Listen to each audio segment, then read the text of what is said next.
Hello and welcome back.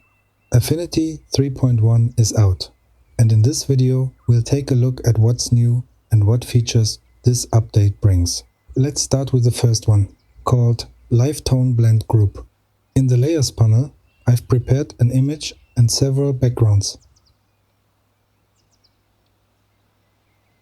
I select the top image and use the Object Selection tool to remove the background. Then I move the cursor over my object and click on it, and click again to select the small piece of the mountain.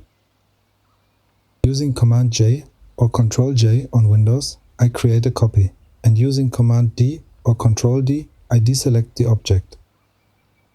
When I add a different background, you'll see that the colors don't match at all.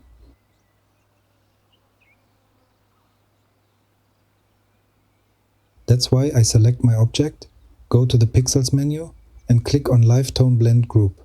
Here you can play around with the settings. This also works with multiple objects at the same time. You can also use a PNG or a vector shape directly for this. And when I change the background, the color tones adjust as well.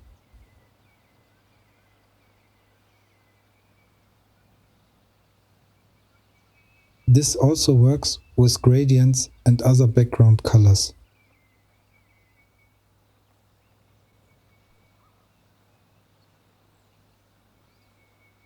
And that's it. If you liked it, leave a subscribe.